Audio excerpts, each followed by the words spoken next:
Kanavos Show. You're live, Kat. Welcome to the Kat Kanavos Show, everyone. I'm your host, Kathleen O'Keefe Kanavos, and this is live on my Facebook page by the same name. I'm the author of the book Dreams That Can Save Your Life, written with Dr. Larry Burke, and it is about dreams that came true.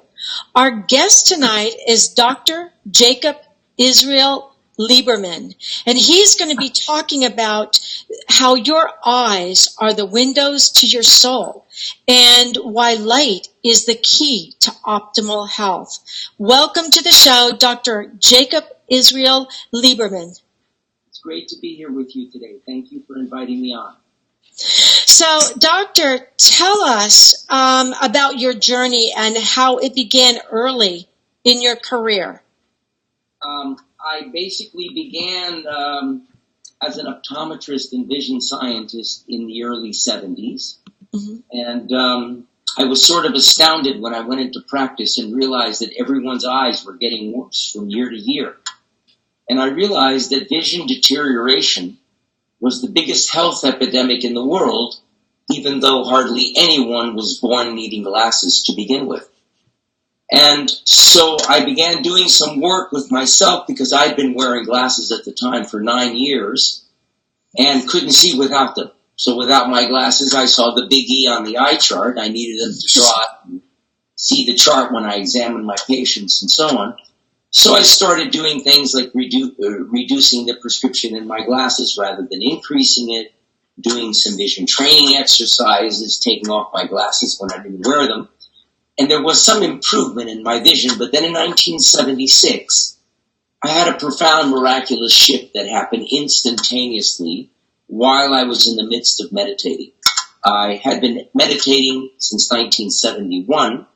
I went into my daily meditation on this particular Sunday, and somewhere in the process, there was just an awareness of clarity. It felt, even though my eyes were closed, it felt as though I was able to see myself and the contents of the room that I was sitting in. But whatever was seeing, it felt as though the seeing was happening from everywhere in the room at the same time. And it was sort of an astounding experience that I'd never had before and haven't had since. When I opened up my eyes, however, from that experience, my eyesight was clear. And that was a bit shocking for me because as a doctor and as a scientist, I couldn't imagine how that would have occurred. So I immediately got in my car, drove to my office, sat in my examination chair, started projecting different eye charts, and noticed that I could see 300% better than I had an hour before I entered my meditation. And I said, wow, I don't know what's happened here, and I'm not sure whether to be excited or terrified, because this was not supposed to happen. So I decided to examine my eyes to see if there had been a change in my prescription. I did that, but then to my amazement, the instrumentation showed that the prescription in my eyes hadn't changed at all. So I'll explain that again, because that's sort of hard to imagine. I was able to read 300% better than I was before, but my eyes had not changed at all.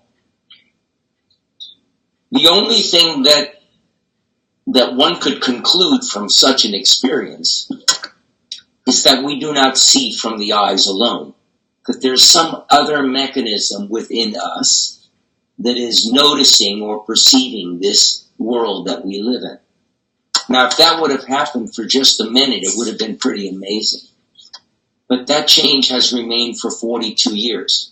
Wow, so this was 42 years ago that this happened. It was in 1976. I'm 70 years old now, and I have never worn a pair of glasses on my face for either distance or for reading since that day.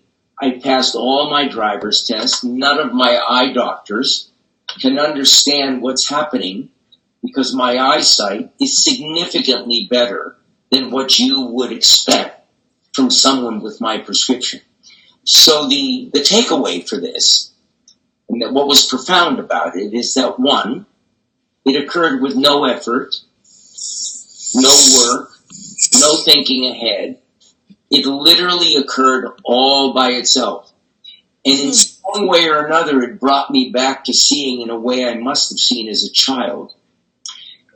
All I can imagine is something occurred where I entered into a state, perhaps of grace or something, where everything went back to its default setting, maybe in the same way as a spontaneous remission occurs.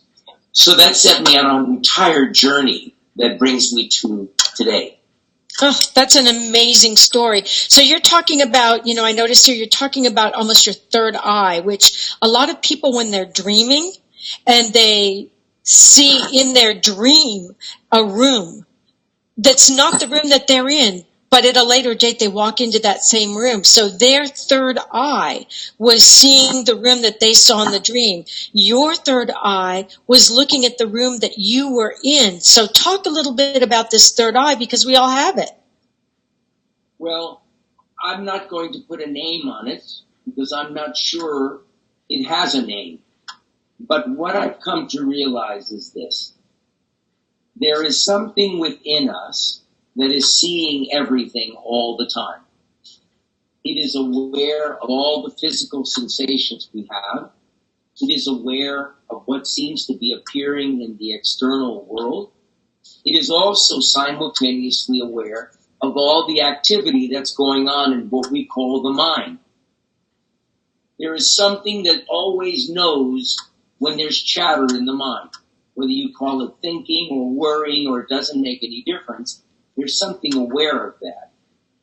What that leads me to realize is that we are not the chatter that we are hearing. We are that which is noticing or witnessing that. That is, for me, the source of the seeing. And the reason that it sees with total clarity is because it sees from no point of view. This particular place, from my experience, has no voice. The chattering mind has a voice. This, from my experience, has no voice, has no point of view. It merely notices what's actually occurring. And what's happened in my life is the more that I have identified my essence with this witness or observer, the more my life has changed to the degree that even though the mind chatters when the mind chatters, it's on the rear burner. It's no longer that which I think is me. I now realize that I'm the observer of that. That's amazing. You said something else that I found really, really interesting in your book, and that's you said that what's catching our eye is actually looking for us, and that's a bit of law of attraction in action, wouldn't you say? Well, it's like this. We think, and we've been led to believe, that we have to work at things and we have to make things happen and we're creating everything. But if you look around at Mother Nature, you realize we're not controlling anything in Mother Nature. It all seems to be working on its own. The planets rotate around the sun, the seas change, the seasons change. We have nothing to do with that. You look inside your body, and you realize, wow, my heart pumps by itself. Something is continually breathing me. I don't even breathe on my own. My blood pressure regulates itself. My blood sugar regulates itself. My bones grow when they need to. When I go in the sun, my skin naturally thickens so that I don't burn too much. If you look at animals in the wild, you will notice something interesting. Their body is continually adjusting itself in every second to Mother Nature, so that when winter comes, the bear doesn't wake up one morning and say, oh my God, I forgot to go to Target to get my overcoat. Because its fur is already thicker, its skin is thicker, and it is ready for winter. It lives in a state of congruence and coherence with life, which is another way of speaking of presence. So what I know about human beings is that humans are designed the same way. There is no part of our physiology that is designed to initiate action. Everything is designed to respond to something. What is it responding to? It's responding to light. And I'll let you get another question in, and then if you'd like, we can talk about what light is and why I say that. Okay, well, I just wanted to have you talk about how presence is not thinking ahead or trying to be there now. It's actually naturally occurring as a natural state. You touch on that already. So our listeners, how can they actually be more in the present without thinking ahead? How do you do that without thinking ahead? In essence, everything that catches your eye is looking for you, as you said before. What do I mean by that? We think that we look for things, but in actuality, light is looking for the eye. The eye does not move by itself. It only moves when something grabs its attention. What's grabbing its attention? Maybe it's a future lover. Maybe it's my soulmate. Maybe it's a bump in the road. Maybe there's a car coming from the other side and I need to turn this way. That is happening unconsciously. Something grabs our attention, our eye moves towards it, our body realigns itself, and then we, in that moment where we make that connection, that's presence. It's not an act of doing something, it's an act of being in alignment with life itself. And what occurs with everything that catches our eye is it takes us to the next step of our lives.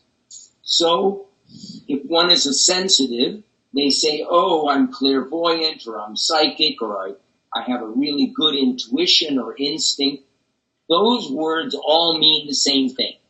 It means that we are sensitive enough to notice that which is invisible, that which is beneath the radar of what I think are my typical senses. And that which is being picked up is actually the energy of light.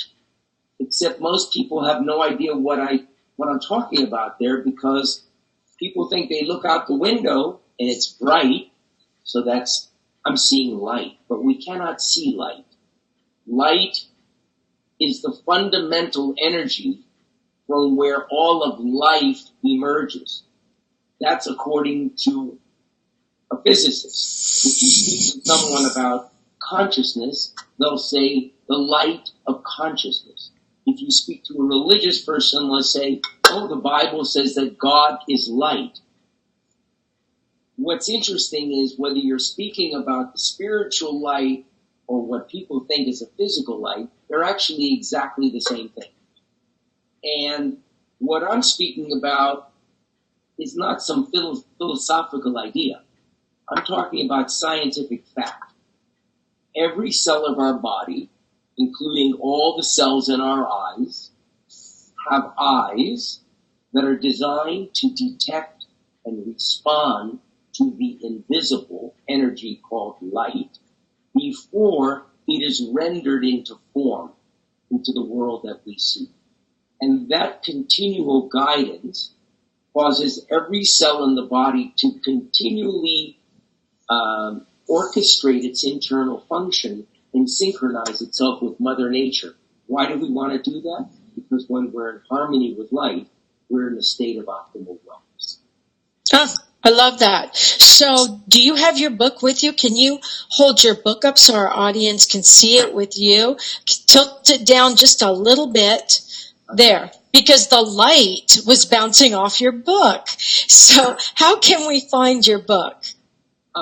If people, you can order it from Amazon or Barnes & Noble, or you can go to jacobliberman.org, Liberman, and you'll find the books there, and if you click on them, they'll take you to Barnes & Noble or Amazon. We don't sell books, but it'll take you right to where the book is located. And the book is published by New World Library, and it's got wonderful reviews in here. It says Dr. Liberman's book is a milestone forward concerning the therapeutic effect of light via the eyes, and that was Fritz Holwich, MD, author of The Influence of Our Ocular Light. So thank you so much for being on the show with us today. It goes so quickly when we have something really interesting like this to talk about, our mind's eye and the effect of light on our lives, and actually, healing our eyes, or as you said,